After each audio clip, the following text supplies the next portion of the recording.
Donc ma présentation va s'articuler autour de 5 points, les enjeux, les moyens, les résultats, les défis et les acteurs. Et mon défi du jour va être de vous synthétiser en 20 minutes le grand bond en avant, vous verrez, réalisé par la filière, et en particulier par le Magnon élevage depuis 10 ans. Alors pour commencer, une rapide définition de la biosécurité, parce je vais beaucoup en parler, et vous avez vu, on en a beaucoup parlé d'ailleurs ce matin déjà. Donc la biosécurité, c'est l'ensemble des mesures prises à la fois pour limiter l'introduction d'un agent infectieux dans un élevage, donc c'est ce qu'on appelle la biosécurité externe, et au cours de mon exposé, je prendrai l'exemple de la FPA, excusez-moi, et je parlerai aussi un petit peu de biosécurité au cours des transports. Et puis également, la biosécurité, c'est limiter la diffusion des maladies déjà présentes dans l'élevage. Donc c'est tout ce qu'on appelle biosécurité interne, alors qui va loin, des fois jusqu'à la conduite. Et je prendrai comme exemple la baisse des usages d'antibiotiques. Alors les enjeux, je vais passer assez rapidement. En ce qui concerne le transport des porcs, pour tous les transports internationaux, c'est essentiellement le risque d'introduction d'une nouvelle pathologie non présente en France, donc FPA, mais également des souches nord-américaines du SDRP qu'on n'a pas de présente en France. Au niveau des transports nationaux, le risque, c'est pour toutes les pathologies présentes en France, transmission d'un élevage à un autre ou d'une zone indemne, d'une zone contaminée vers une zone indemne, comme vous venez de le voir au niveau du témoignage SDRP.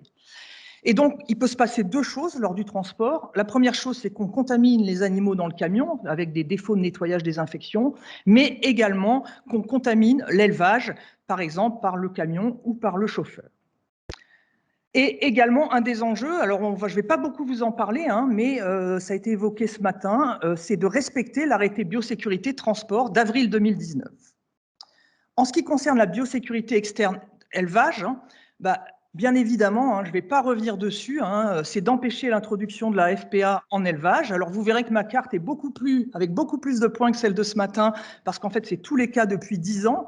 Et surtout, ce qui est intéressant de voir, c'est la carte Allemagne et frontière polonaise, et donc avec une extension de la PPA dans tous les sens, mais surtout vers chez nous. Et avec des bons, en particulier le dernier bon, dans des élevages qu'on n'explique pas forcément bien au jour d'aujourd'hui. Mais c'est également de maîtriser d'autres pathologies, en particulier le SDRP, la DEP, etc. Et c'est également, et je vois qu'il y a des gens de l'administration dans la salle, de respecter l'arrêté biosécurité élevage d'octobre 2018. En ce qui concerne les baisses des usages d'antibiotiques, les enjeux, ils sont en santé animale. Alors des fois, on l'oublie, mais l'idée, c'est quand même de préserver l'arsenal thérapeutique existant pour pouvoir soigner les animaux. 2, c'est en santé humaine, bien évidemment, et c'est diminuer la contribution à la résistance bactérienne des antibiotiques utilisés en médecine vétérinaire, mais également, c'est de garantir l'absence de résidus d'antibiotiques dans les viandes. Et enfin, c'est de répondre aux attentes de la société, en particulier en termes de réduction des usages d'antibiotiques. Alors, les moyens, en fait, le premier niveau, ça a été réglementaire et incitatif. Alors d'abord, il y a eu pour les plus anciens d'entre nous, dans les années 2018, le paquet hygiène, qui était pour sécuriser la filière alimentaire et la sécurité des aliments. Et à l'époque, il y a déjà des démarches qui ont été mises en place au niveau, bien sûr, de l'aval, mais aussi de l'amont, en termes de guide de bonnes pratiques d'hygiène en élevage et de manuels d'application. Ensuite, en ce qui concerne la biosécurité externe, il y a les arrêtés biosécurité élevage et transport dont je viens de vous parler, et il y a également, en termes d'incitatifs, des démarches commerciales privées. Alors, au niveau des usages d'antibiotiques, là, on a eu beaucoup à la fois d'incitatifs et de réglementaires au travers des plans éco-antibio. Le premier qui demandait une baisse des usages de 25% des antibiotiques en 5 ans en médecine vétérinaire. Le deuxième point, c'est la loi d'avenir agricole d'octobre 2014 avec une demande de baisse de 25% des antibiotiques d'importance critique en médecine humaine en 3 ans. Et le deuxième plan éco-antibio de 2017 à aujourd'hui, qui demande une baisse de 50% des usages de colistine en filière porcine. Et bien sûr, il y a les démarches commerciales sans antibiotiques, mais je n'en parlerai pas puisque Christine Roguet va y revenir après. Alors, sur ces points, et c'est vraiment important, outre le réglementaire, on a eu aussi un appui fort de l'administration, au travers, pour la biosécurité externe, de financement de documents techniques, mais aussi de participation au dispositif de foire aux questions biosécurité élevage, biosécurité transport, avec des relations étroites sur ces sujets-là. Et bien évidemment, au niveau des usages d'antibiotiques, les plans éco-antibio 1 et 2, qui qui ont été co-construits avec les acteurs ont été des sources de financement importantes, environ 2 millions d'euros par an, pour financer des projets de recherche, de formation et de communication également. Alors, je ne vais pas revenir longtemps sur la biosécurité parce qu'on n'a pas le temps. Par contre, c'est vraiment important, c'est quand même le nœud, le centre du système. Hein. Et donc, il y a vraiment 3 notions de base à connaître et à avoir à l'esprit. C'est la première, c'est de limiter les contacts directs et indirects entre des malades ou des porteurs sains et des animaux cibles. La deuxième, c'est de limiter la pression d'infection, hein, la concentration en agents pathogènes. Moins il y en a, moins on a de risque d'être malade. Ça va vous rappeler des choses, hein, vous allez entendre parler de tout ça depuis quelques temps. Et la troisième, c'est de travailler sur la protection de l'animal, tout ce qui est immunité, vaccination, environnement de vie de l'animal, de manière à ce que, comme vous avez sur la photo, même s'il y a des agents pathogènes, en fait, on arrive à avoir un équilibre et notre cochon est en bonne santé. Alors, sur la biosécurité, je ne vais pas vous en parler beaucoup, mais je voulais quand même faire un focus sur un point, puis ça tombe bien parce que je ne suis pas tout à fait d'accord avec ce qui a été dit ce matin. Certes, c'est beaucoup de l'humain, on va y revenir, mais c'est aussi des investissements au niveau des élevages, en particulier en ce qui concerne la conception des sites d'élevage. Et aujourd'hui, on a des impératifs en termes de respect des zones et des circuits, d'aires de stockage, d'aires d'équarrissage, etc. Et donc, tant qu'on n'a pas des bâtiments et un site d'élevage adapté, c'est quand même compliqué de faire appliquer et de respecter les choses. Et plus au niveau biosécurité interne, même chose, le bâtiment, les conditions de vie, en particulier l'adéquation de la chaîne bâtiment à la conduite, le respect des densités, les petits groupes, la nettoyabilité, plein de choses vont aussi permettre ou faciliter pour l'éleveur le respect des mesures de biosécurité. Alors, je vais prendre un engagement fort aujourd'hui devant vous. Hein. Pour moi, la première alternative aux antibiotiques, c'est la vaccination.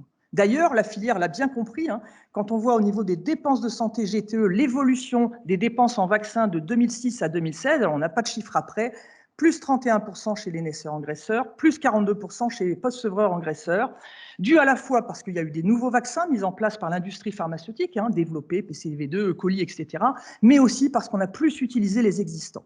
Et quand on regarde la courbe, vous avez en bleu les dépenses préventives qui sont essentiellement celles en vaccins, et les dépenses curatives en rouge, qui sont essentiellement celles en antibiotiques, sur 10 ans, on a presque un effet miroir. Hein. Quand il y en a un qui augmente, l'autre diminue. Alors, il y a quand même des freins à cette vaccination. Déjà, la pénibilité et l'ergonomie des séances de vaccination, hein, c'est jamais marrant, d'où l'intérêt de continuer à développer des vaccins multivalents. Et puis, il y a aussi un frein, j'y reviendrai un tout petit peu, le coût des vaccins pour l'éleveur, et donc l'intérêt de calculer le retour sur investissement. Alors, il y a d'autres alternatives sur lesquelles je ne m'étendrai pas. L'oxyde de zinc, mais finalement, nous, on ne va pas l'avoir eu pendant très, très longtemps. Hein. Voilà. Et puis, il y a les probiotiques, la phytothérapie, bref, je ne vais pas y arriver, un certain nombre. Mais, à mon sens, il est quand même nécessaire de les évaluer en termes d'efficacité, en termes de coûts, en termes de contraintes pour l'éleveur, et surtout en termes de répétabilité dans le temps pour un même élevage, mais aussi entre élevages. Et c'est pour ça que nous avons développé à l'IFIP un modèle en conditions dégradées pour pouvoir évaluer des alternatives, en particulier sur la pathologie digestive en post-sevrage. Alors, je vous ai dit, les aspects économiques, c'est vraiment une aide à la prise de décision pour les éleveurs. Hein. Donc, il faut vraiment s'appuyer sur ces éléments-là. Alors, même si le vaccin a un coût qui est certes supérieur à un coût antibiotique, hein, il est toujours inférieur au poids de variation, de dégradation des performances techniques. Hein. Alors, je vous l'ai illustré, par exemple, plus un porc vendu partout et par an, c'est 60 € de marge par an. Donc, il faut vraiment aller sur ces éléments-là.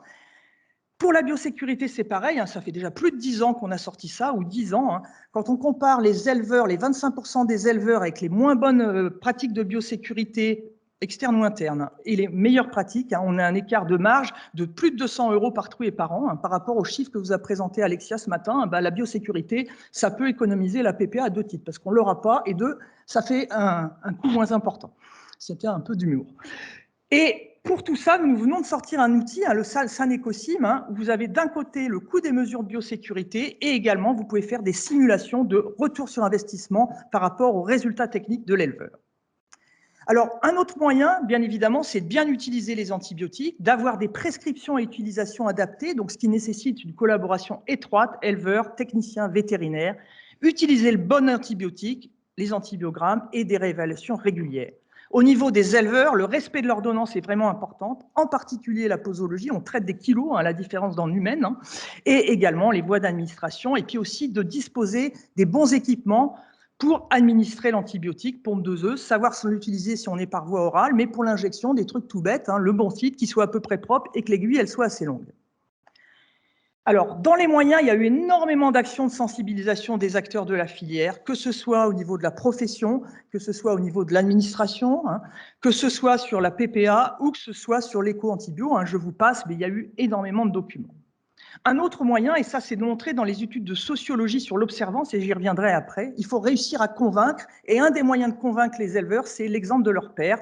C'est pour ça qu'on a mené un certain nombre d'études, en particulier une que je vous présente là, sur la mise en place, le suivi de plans d'action éco-antibio, hein, avant, pendant, après, avec des témoignages de l'éleveur, du vétérinaire qui a été concerné, et bien sûr des suivis d'usage et des performances technico-économiques dans l'élevage. Alors, il y a plein de choses qui ont été faites sur la biosécurité, de documents, etc. Même chose sur éco-antibio. Donc, le tout, c'est qu'on s'y retrouve. Hein. Et donc, nous avons, dès 2018, hein, dès l'automne 2018, au niveau de l'IFIP, mis un site spécial biosécurité où on retrouve toutes les fiches techniques, toutes les réglementations, tous les documents qu'on a sortis sur la biosécurité, que ce soit externe et interne, hein, que ce soit au niveau de l'élevage ou du transport. Et au niveau du plan éco-antibio, hein, on est en train de finaliser un site Action Antibio, alors qui a la particularité d'être multi-espèces, hein, c'est toutes les fiches des actions éco-antibio menées dans les filières de production animale, et donc qui va sortir au premier trimestre 2022. Alors, un des moyens aussi hyper importants, c'est la formation. On a parlé de l'humain ce matin. Hein. Donc, on a développé à l'IFIP, avec la SNGTV, des formations de formateurs pour l'arrêté biosécurité externe. On a formé plus de 500 personnes en un temps record. Hein. Ces formateurs ont formé des référents. Alors, certes, on n'a pas encore tous les sites d'élevage, hein, mais 8800 personnes référents formés en pas tout à fait 2 ans, c'est plutôt pas mal. Hein. Pour les transporteurs de porc aussi, l'IFIP a formé 150 référents biosécurité dans les entreprises de transport. Nous avons développé aussi un e-learning éleveur pour former à la fois biosécurité élevage, pour former à la fois les autres personnes de l'élevage qui n'auraient pas fait le référent biosécurité, les intervenants en élevage, et puis surtout, on a parlé, hein, les piqûres de rappel régulièrement pour maintenir et avoir de l'observance dans les mesures. Et puis, sont en cours de développement 2 MOOC financés par la NSP, un sur les audits de biosécurité et un sur la biosécurité transport. Au niveau de l'éco-antibio, il y a eu plein d'actions de formation aussi, hein, des plans éco-antibio. Je voulais juste vous parler des formations qui ont été réalisées par l'IFIP. Donc nous, là, on ne s'est pas adressé directement aux éleveurs. Hein. C'est l'encadrement technique de la production. Donc on a fait audit de biosécurité, eau de boisson, nettoyage, désinfection. Et vraiment avec un succès de ces formations, hein, puisqu'on a eu pour chaque formation plus de demandes qu'on avait de place et un nombre important de personnes formées. Et surtout, on s'est aperçu que l'encadrement technique avait besoin d'être formé sur ces sujets-là. On leur a appris des choses. Autre moyen, l'audit, ça a été un petit peu parlé ce matin, hein, c'est vraiment un point à la fois pour connaître la situation d'un élevage à un moment donné, savoir les points forts, surtout que l'éleveur garde ses points forts, c'est pas la peine qu'il change cela, prioriser les points de progrès et puis un suivi dans le temps. Et donc, on a développé des outils soit d'autodiagnostic éleveur comme Bâti Santé ou des audits beaucoup plus complets comme Port Protect ou également des audits des aires de lavage qui s'adressent plus aux encadrants techniques. Et en termes de résultats, c'est pas le tout. Dans les moyens, il faut évaluer les pratiques et avoir des résultats. Donc aujourd'hui, l'outil PicConnect Biosécurité sur l'arrêté biosécurité externe, il y a un peu plus de 5000 audits, hein, qui représentent environ 63% de la production, et on a 86% de réponses conformes. Au niveau des audits des aires de lavage de camions de transport de porc, qui ont été réalisés en 2017. Hein, plus de 100 audits ont été réalisés, environ 68% de points bons et moyens. Mais là, il y a une réactualisation des audits et bien sûr, ça a fait progresser ces aires de lavage. Alors, au niveau d'éco-antibio, enfin des usages d'antibiotiques, hein, on a 2 gros indicateurs en France. Un, le suivi des ventes ANSES-ANMV, qui est basé sur les ventes de laboratoire et qui fait une estimation des usages par espèce. Et quand on regarde les résultats de 2010 à 2020 pour la filière porc, il y a de quoi être fier. Hein. On a diminué de 60% sur tous les antibiotiques en 10 ans. Les C3, C4G, on n'en utilise plus depuis 2017. Fluoroquinolone, moins 92%. Colistil, moins 82%.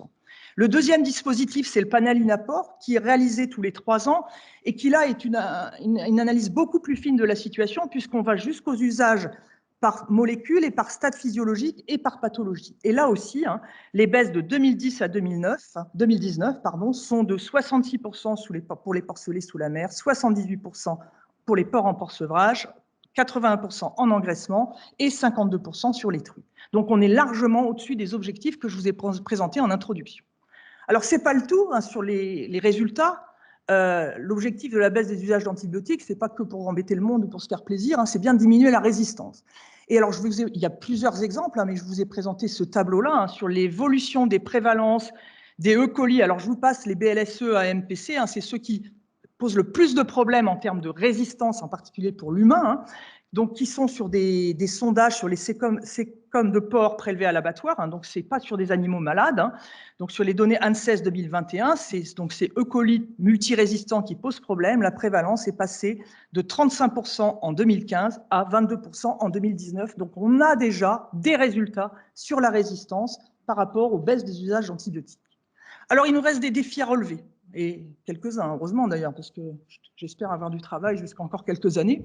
Le premier, ça a été dit ce matin, on vous en parle tous les jours à la télé, hein, c'est l'observance des mesures de biosécurité. Et notre problème, et c'est à tous les niveaux, hein, c'est les éleveurs, c'est l'encadrement technique, hein, c'est le citoyen, c'est tout le monde. Là, vraiment, on a un souci d'observance des mesures de biosécurité. Quand vous serez dans le train ce soir, vous regarderez le nombre de personnes qui ont le masque mal positionné et vous penserez à moi, ou pas. Au niveau de la biosécurité de transport, les défis sont autres, en plus de l'observance. D'abord, ce n'est pas facile de nettoyer et désinfecter un camion, hein, surtout l'intérieur. Alors, il y a des pistes d'amélioration hein, qui sont en cours sur des projets de R&D. Hein. Ceci étant dit, il ne faut pas se tromper, hein, ça va coûter beaucoup plus cher que ça coûte aujourd'hui. Hein, et on n'a toujours pas tranché au niveau professionnel, ou vous n'avez toujours pas tranché, hein, qui va payer, hein, parce que là, forcément, on va avoir une augmentation des coûts de transport. Au niveau des usages d'antibiotiques, il nous reste à accompagner l'effort utilisateur. On a travaillé un petit peu, on a commencé à travailler là-dessus dans une étude éco-antibio. Hein. Alors déjà, ce qu'on a vu, c'est que les forts utilisateurs, c'était des élevages qui étaient forts utilisateurs récurrents. Donc, ce n'est pas des éleveurs qui s'en fichent et puis qui utilisent des antibiotiques et un vétérinaire qui s'en fiche. C'est qu'à un moment, ils utilisent pas mal, et on va revenir pourquoi. On arrive à diminuer, mais comme ce n'est pas terrible dans leur élevage, il y a un certain nombre de problèmes, ça remonte. C'est quand même un élément important. Alors, ces élevages, ils se caractérisent aussi, et heureusement, par une situation sanitaire dégradée. Donc, on ne traite pas pour le plaisir de traiter. Deux, c'est vrai qu'ils ont des gros efforts à faire en termes de biosécurité, conduite, bâtiment. Et également, pour un certain nombre d'entre eux, on pourrait aussi améliorer un peu les taux de vaccination, en particulier SDRP et PCV2. Il y a aussi à travailler sur la détection précoce des maladies, parce que plus on repérera le premier malade, plus on pourra utiliser peu d'antibiotiques si on peut traiter que lui avant que ça diffuse au niveau des autres animaux. Alors là, je vous ai présenté des dispositifs de connaissance des usages au niveau global, hein, au niveau de la filière.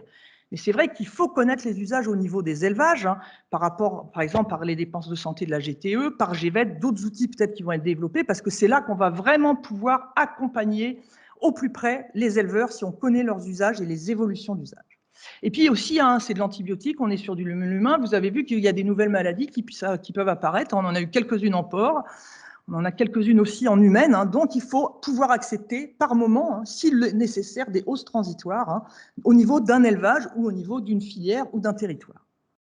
Et puis pour les deux, hein, dans les défis à relever, il y a le poids des habitudes. Ça, c'est le pire, hein, mais c'est le pire dans tous les domaines. Mais dans le domaine de la biosécurité, ce n'est pas la même chose que l'observance. C'est vraiment, j'ai toujours fait comme ça, voilà, je ne vois pas pourquoi je changerais, etc. Donc, tous les éléments pour convaincre les acteurs. Hein.